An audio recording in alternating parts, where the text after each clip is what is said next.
No update. We just he had a sore leg and we wanted to check it out, so we sent him in to get it checked out in Charlotte. Ron, are you able to say, is it knee or ankle? I have no idea, other than they just told me that they wanted to have his leg checked out just to make sure everything's okay, and we'll see from there. Because again, we still got a day and a half before we get up to play. He's going to get evaluated in Charlotte today. Yes. Anything with Deshaun at the end? Was it heat related? My understanding he started cramping up and stuff like that. So that's the extent of what I know right now. What difference have you seen year over year in Garrett Gilbert? Oh, just see the confidence, in which he gets up there and handles things right now. He's got a strong arm, we know that, and so that's solid. But now it's really just knowing the offense, the intricacies of what we're trying to do, and then taking it and translating it. And so far, it's been pretty solid. I mean, I'm excited to watch him and Heineke and see how they both do. I mean, I really am. I like what I've seen for Taylor. I think he's shown us that he's got a good arm, good decision maker, and he's athletic as well. So. We're going to try and get those guys as many snaps as we can in the next few weeks so we can make a good decision. How have you decided on how you're going to balance that time? Are you going to try to make it as equal as possible? We're going to try, most certainly. We'd like to feel really good about whoever the guy's going to be going into the last preseason game so he can get the bulk of the work. So in the next few weeks, we're going to really try and balance it out. We're giving them opportunities with the twos and the threes. We're going to try and create some situations where they can actually get some time with the ones in the game. Ron, at what point do you get a little concerned just about that depth up front? If we lose anybody else, I mean, if they come back with bad news, obviously we'll be concerned. So, we like where we are right now. We think we've got solid depth, and we got a couple of young guys that we really got high hopes for as well. So we just have to be really smart and hopefully lucky a little bit too. Because you had, of course, Taylor's at left guard and has to get moved. And yep. Who are the young? I'm assuming you're referring to Brendan. Anyone else in that? Yeah, Man and Hearn. I think both those young guys came in and have done a nice job picking it up. We got a couple other guys that have really shown very nicely in the last few days as well. So we'll just be patient and see what happens, and again keep our fingers crossed for me. What have you seen out of Taylor since he's gotten the bulk over there? You see him getting more and more confident with each day. I mean, he's a powerful, stout guy. He's strong and moves his feet well, and he's a mauler. So, and that's what you got to be on that right side. That's what Darryl is for us. He's that mauling type guy. So we have a young man that can help us, and as I said, every day he seems to be getting more and more confident. And speaking of Darryl, any update on him? Other than he's just rehabbing right now and doing what he needs to do in Charlotte, and he's very optimistic. He really isn't. That's he's got the right attitude for this. Ron, Trey Turner described the difference in the offense as he sees it being more efficient so far in training camp. Would you echo those same sentiments? I would, because I tell you guys the biggest thing I see every day, and I'm really pleased, has been the consistency of our quarterbacks. I think the decision-making process has improved. I think those guys have sped up their decision-making, footwork, all those type of things that you need to be efficient.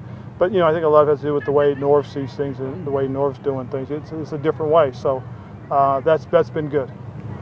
Ron, as a former linebacker, do you appreciate Shaq's play there at the end? I told Shaq the last time I saw a play like that in practice was when Wilbur Marshall did that to Jim McMahon. It was a heck of a play down in the red zone. Wilbur went up and made a great one-handed catch too and took off running, and Shaq did the same thing. I mean, Shaq's got that kind of ability, and that's what's exciting to see a young man start putting things together.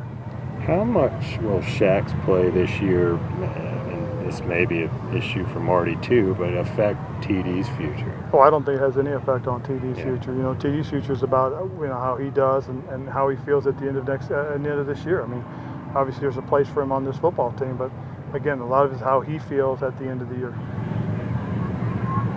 Working against that offensive line, working against your defensive front every practice, how is that making them better? Well, I think when you go against guys with some experience, it helps. I mean, you look at the guys that they're getting to practice against. The 4 guys we have slated right now, excluding Pep, have all given us starting time and have all been starters for us and have done good things.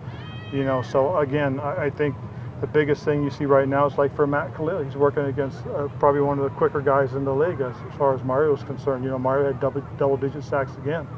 So he's done that 2 years in a row, and he's an efficient player for us. So I think that's been good for Matt. You look at the stout guys on the inside, and they're practicing against Poe, and they're practicing against KK, and they're practicing against Kyle Love. I mean, those 3 guys all gave us quality. I mean, the 2 of those guys gave us quality snaps, and we know what Poe did last year for Atlanta. And then you got Wes, who's a guy that started for us and has been a very efficient player. So I think it's good for our guys to work against those type of players. Last year was a little different with Cam's health, obviously, but I think you typically in this first one like to get them one good series. Is that? Yeah, we'd still like to do that, Joe, and this goes back to what Jordan asked, and that was, if we can get him in and have a really nice series, let's say we're fortunate enough with 9 or 10, perhaps I'll take him out, and we'll give Garrett, because Garrett will be next up, we'll give Garrett a shot, and hopefully, we still have some of the starters in there so he can get a chance to mix with those guys, and it'll also give us a chance, to get to Taylor sooner as well. How comfortable are you now with the backups, what you got so far? Been very comfortable, but again, that's why we play these games, so we can make better decisions, and that's what we're going to try and find out once we get to that point. Dave, I think that's the important thing right now. So if as many snaps as we get, and it goes back to what Jordan asked, if we have to create those opportunities for those guys. What are you looking for from these young guys, specifically the young offensive lineman, Brendan? And consistency. That's the biggest thing, consistency. We can't see big mistakes. We can't see a lot of little mistakes. We got to see limited mistakes. We got to see good work.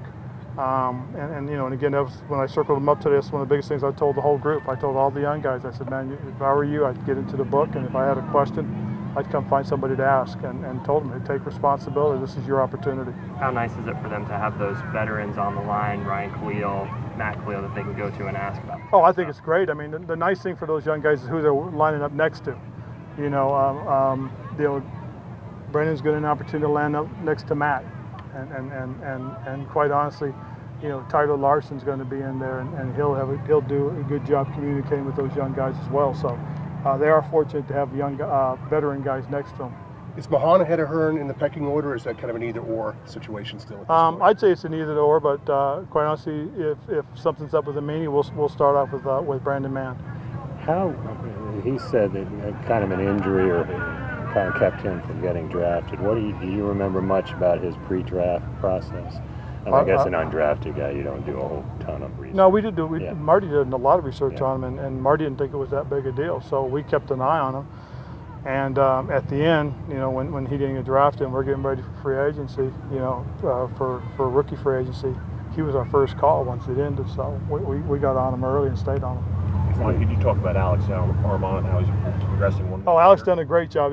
It's been really good. He had a little bump on the knee the other day, and he missed a couple days of practice, but he came right back and picked it right back up. So he's really progressed nicely and very pleased. Yeah, he's been really good in the passing game, good with his pass protection. He's become a really good blocker, probably one of the biggest things. And what Norv likes to do, he likes to use that fullback. So he'll get an opportunity, and he'll play a lot in this preseason game.